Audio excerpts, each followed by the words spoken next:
Change the incline.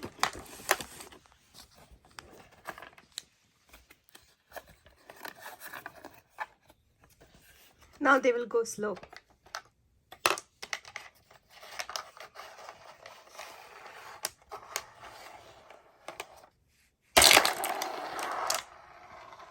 So when the angle changes, the incline is less, the car speed is low.